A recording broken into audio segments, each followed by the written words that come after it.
first, second, the third page. What do you mean third page? Page number 3. From first page, just the first page, second. No, but I'm expecting you are showing us the contract, not your summary. On the summary, I'm just beginning. No, you are telling us, as a matter of fact, this was a contract with the consultant. That is what you should be showing us, not your summary. Let me begin from there, sir. Chair. Do you have a copy of the contract with the consultant? Yes. Where is it in the files that you have submitted? My director yesterday said on site that you had given to the Senate. You are not in this. County Secretary. You remember he said that he had given us a copy of your contract. Governor, you have this thick file. Just show us, then we move. If it's here, it does not need to be explained. We can see the dates, we can see the amount, we can see the terms.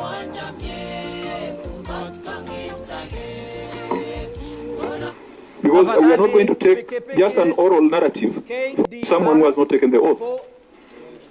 14.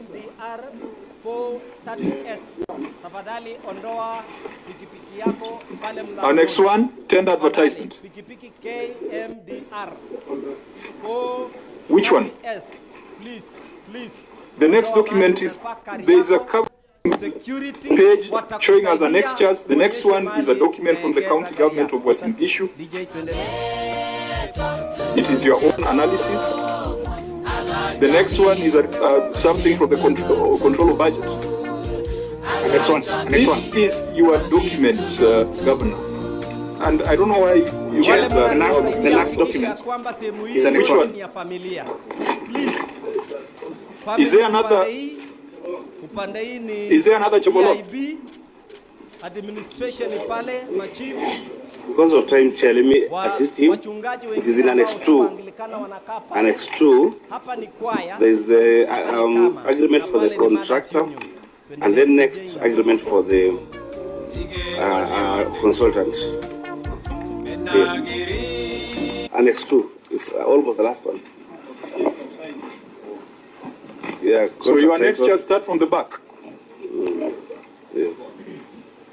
No wonder everything here is flowing contrary to established wisdom.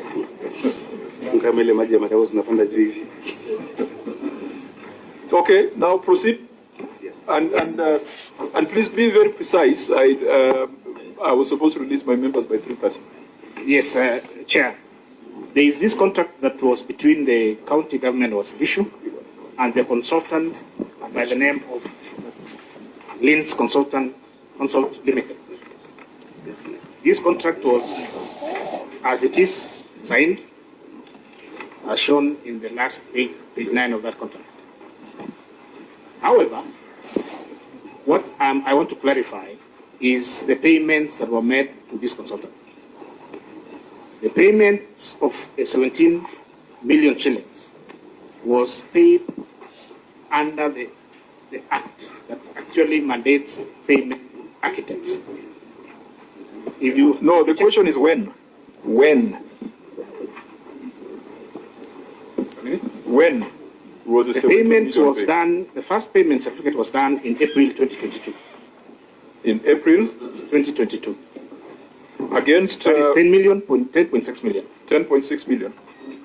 The balance? The second certificate of 6.6 million was paid in June 2022. June 2022? A total of 17 million. Have there been subsequent payments to this consultant since then? Nothing yet. That is the total amount that was paid. Governor, speak to us as the leader. What are you trying to achieve here in this project for 2.5 billion? Chair, what I foresee here is there is an element of devolved unit functions, an ECD, dispensary, and maybe BTC. But the other junk is touching on the national government because it has a function of the national government. A while ago, before you came, I had discussed with the PS Social Protection on this project, and we were to go to the site so that we can see how we can work together. But as for the other bit that touches on county government, the ECD, the dispensary, I will budget for it. And I was deciding that we will budget 20 million for that project. Then we can do our part. But on the assessment center, we personally had engaged the PS, not through writing, but verbally, and he is willing to come so that we can see what to do. Because especially this assessment center naturally is for national government, and you might not have the capacity. Nonetheless, from the document, 2.5 billion is unforeseeable at the moment. But there will be a lot of budgeting, and we will be looking for some funding, hopefully from the national government or from NGOs or wherever. Because when we talk about assessment center, we normally get some funding from maybe some NGOs or some funders somewhere. Governor, what is your definition of a white elephant? A big project that does not serve people. Correct. Yeah. And Uasin Gishu is littered with white elephants. And we must now agree as a leader, and I want to hear your leadership guidance. You have spent 775 million on a stadium that is not being used, white elephant. You have spent 331 million plus 147 million on Ziwa phase 1 and 2, which is not being used, white elephant. You have another 100 and something million on the needs assessment center that has already been contracted, but it is not being used, another white elephant. In 2 hours, we have discussed almost 1.5 billion worth of white elephants, which requires 3.5 billion Kenya shillings more to convert them from white elephant to whatever other color that can be used to deliver services. This does not sound tenable from a perspective of effectiveness. From the perspective of lawfulness, we are going to look at the documents that you have tendered, and people must take responsibility. So for the legal, administrative, procedural violations, that's why the EACC is part of us and the OAG is part of us. But from a perspective of effectiveness, it is you as the leader to set the tone. I'm going to ask this question again. What is your plan? Thank you, Chair. And I want to say I really appreciate your coming to Uasin Gishu. The reason why we thought it is better that you come to the ground is because we had issues trying to describe these projects in Nairobi.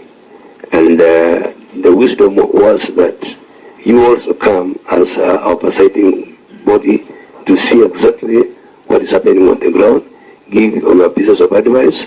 But as for me, I did make a commitment that any project that has been founded and the public money has gone into it, I will not stop. I will budget for it and make sure that we complete. And if there was any help apart from our small budget, our development budget is 3.5 billion. And out of this, we have an act of the county assembly where we give ward fund to our honorable members, 40%. So what remains is 1.8. So, Chairman, let me be frank that we are going through a constraint, but we will plan properly, we will allocate the budget, and we will do anything possible to make sure that this project is come to realization. And we are also doing our best in terms of bond source revenue, so that at the end of the day we will be able to get a better equitable share. Part of this problem was when you budget and say your own source revenue, for example, the last 2 financial years, the target was 1.4 billion. But again, they realized 850. Now there was that balance, which was not there, like a pending bill of 500 million. And then the second one again was 1.4 billion, and then they raised something to 900. But when I came in, Chairman, I did last year's budget, this year's budget. Last year's, I did a target of 1.4 billion, which I attained. And then for this one, I have done 1.3 billion. Hopefully that I will attain now 950 million before the close of term. So I want to say, Chair, as Governor, I am committed, and I would wish that your input also may help us, because it's not good to leave the projects and call them white elephants, because some money, public money, has gone into it. And because we want to account and we want to be seen to work, I want to say we beg your indulgence and your advice and your support. Thank you very much. Chair. Members, Chair, I hope the plan was clearer to you. Yes, but clearly from the submissions on this specific project, it's clear that the county government may not be able to finance, because of the budget, the cost that is that you intend to implement this on all parts of this project. So my question is the governor willing to transfer the assets and liabilities for parts of this project, or the whole of this project, to either the national government or private sector? Chair, I've not consulted anybody, but I also ask myself very serious questions. Assuming that our Ziwa level 4-5 hospital is completed, it is at 400 bed capacity. It will require almost 4,000 people to work in there. I am a governor who is leading 4,600 employees, and the way it is strenuous. I will not hesitate if we can get a partner in the national government who can help us so that we can move forward. Because now, if Ziwa, for example, will require a human resource of around 4,000, we have not talked about equipping it. So is cases. Cases will require around 1,500 people or so. So it's terrible. So my take, Honorable Senator, and your advice is, I will not hesitate if we get a partner that you can work together to complete this project and make it work. That is it. Senator Mbo, I think we are getting to final comments because of limitations of time and the pressure of the day. Maybe let me give this guidance. Because, Governor, at the beginning, you said that what you are prepared to respond to were the projects that we visited yesterday, and that the other audit issues, we might not be able to go into them because they were brought to the Auditor-General this morning. I think that's why we have spent most of our time on reports on the projects. But it has been able to bring out the key program management challenges that you're having in this county. I think, members, having demonstrated this problem, we need now to probably go back and review the documents that have been presented to us, offer advice that can help the governor, but also follow, if there were violations of the law, ensure people are held to account. I would therefore, at this point, indicate that maybe we need to do our closing remarks. I think there was one project that you didn't report on, that was Cases. And then there's Turbo in this report. And then there is the General Hospital in this report. And then there is the ATC, the FTC. Is it the Agricultural Training College? But I think the biggest risks are in these needs assessment, are in 64 Stadium, and are in the health facilities. Audit sometimes is an exercise of sampling, so we don't have to cover everything. So we can maybe bring this now to a close.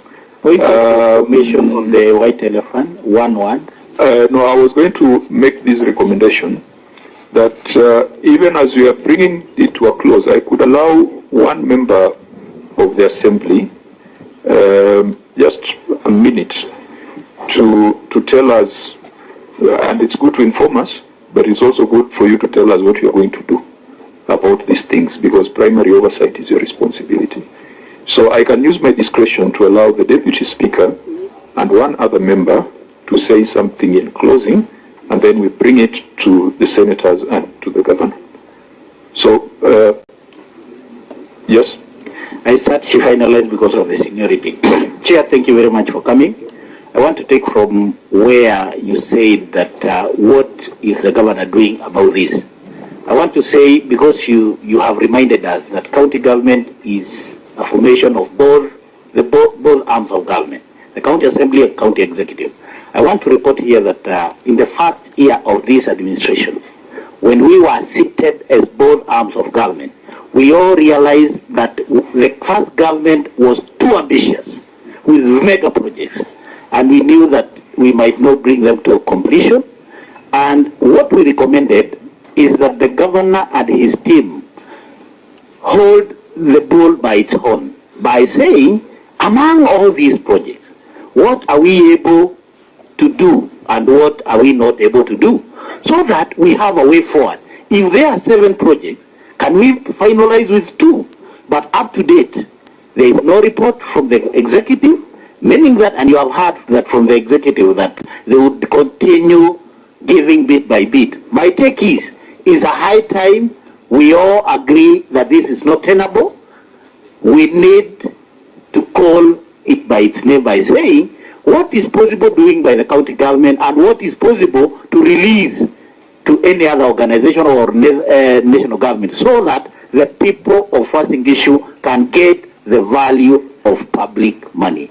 I rest my case. Thank you. Thank you. Mheshimiwa, make it very brief, because my members, some might be at light. As said by my colleague, Senior Honorable Moya, I will request the Senate to assist county government, if it will be possible, that we plan for programs that can be done within 5 years.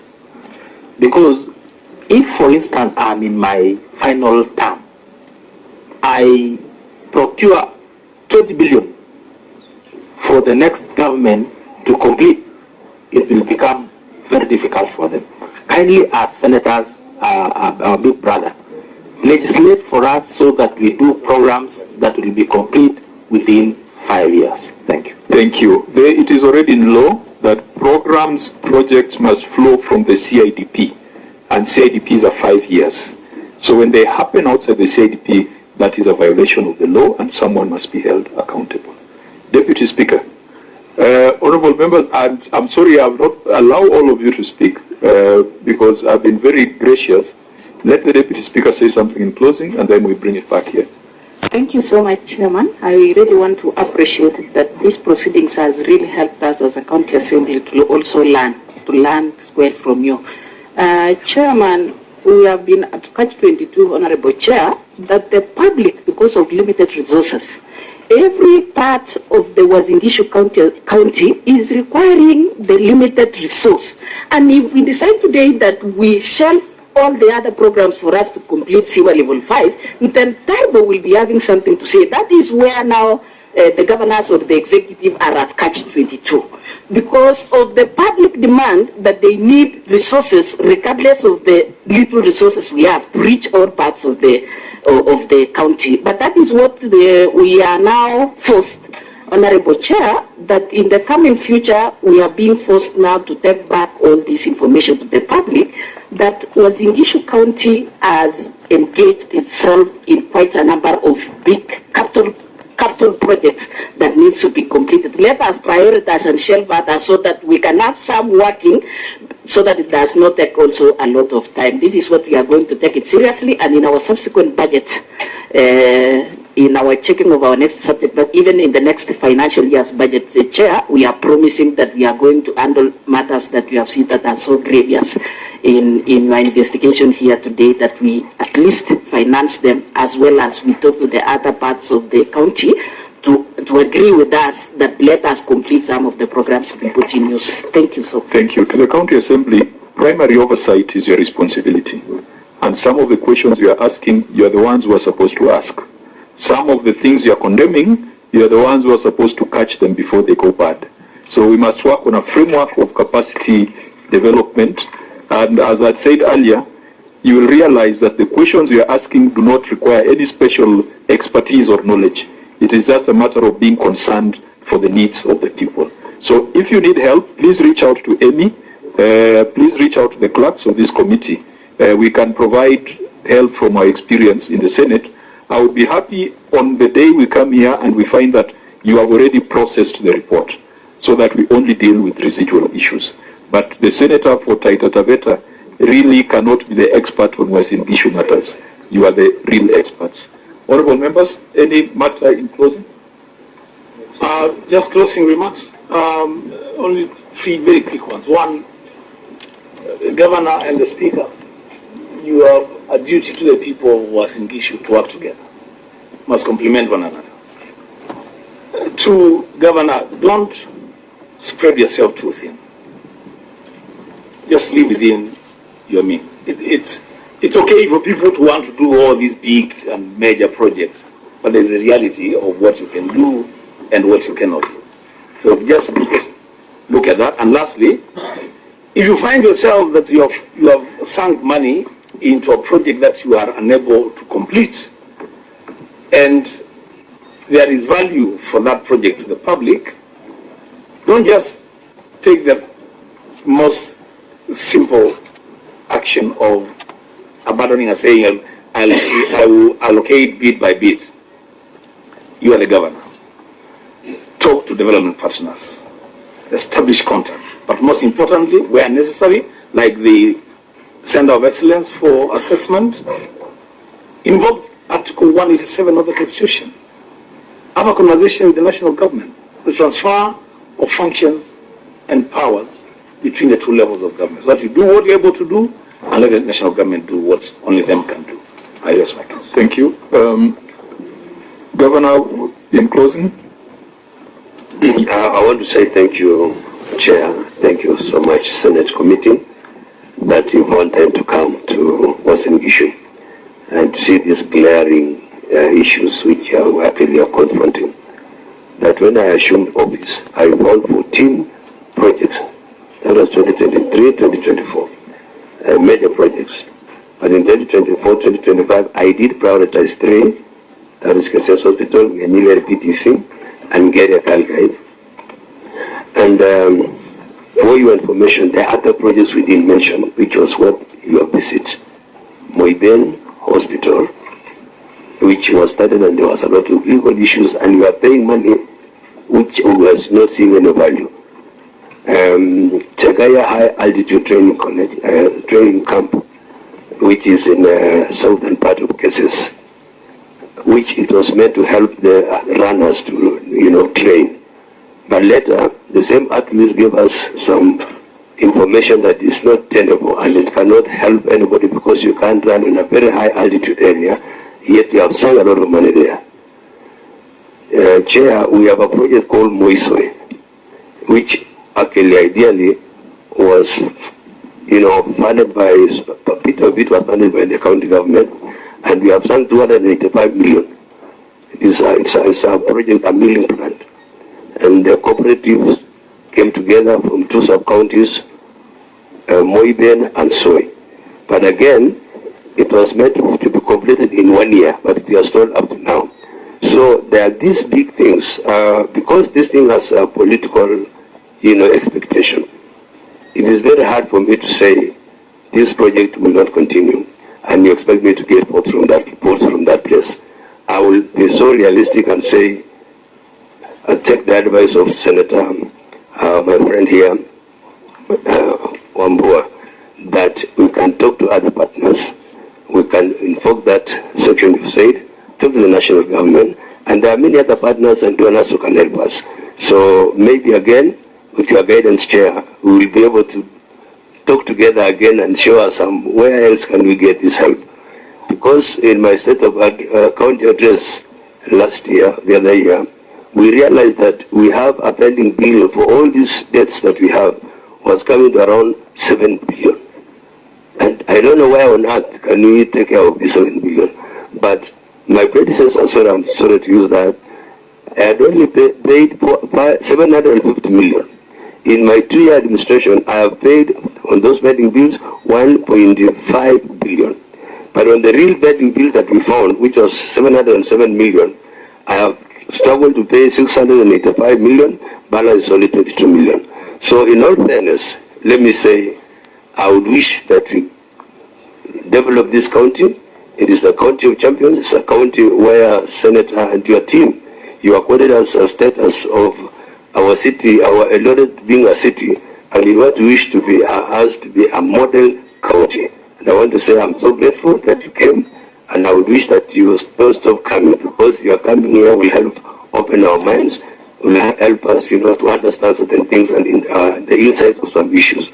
I want to say I'm so grateful, and on behalf of the county and the people of Uasin Gishu, the great people of Uasin Gishu, tunasema asante sana. Thank you. Now, Auditor-General, there are issues in that report that we have not interrogated. One is on the issue of insurance. Keep that matter in view.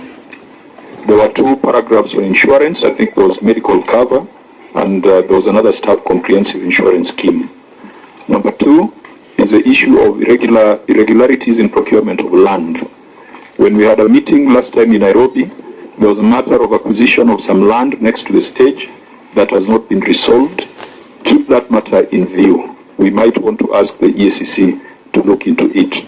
Number 3, pending bills.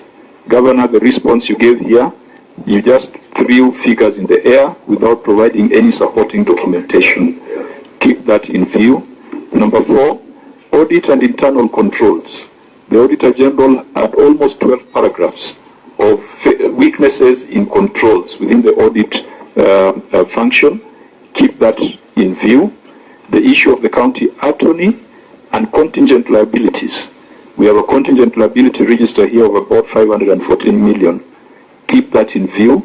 And also you are finding that they have not established and properly structured the office of the county attorney.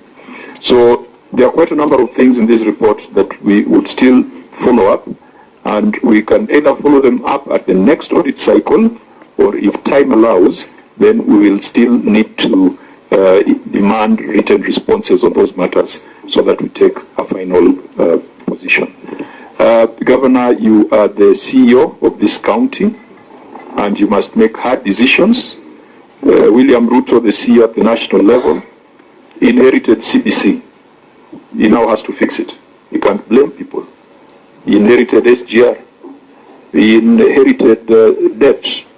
He inherited a wage bill that is not sustainable. And those of us in Nairobi, it is now becoming a worn-out song when people attribute it to the past regime. This is a government that is in office. You're the captain of the ship. You must make sure that there's value for money on all the projects you undertake. You must make sure that everything is done within the law. And if you think that things or decisions were made outside the law, it is your responsibility, it is your duty to escalate to the relevant institutions. You do not have to wait for the Senate. So I hope that the County Assembly will do some things on the a few of the other small issues that are here. Some ATC, the general hospitals. There are some things that you guys can just walk over to and check out. This meeting is therefore adjourned. The Senate meets on Monday at 9:30 as per notice.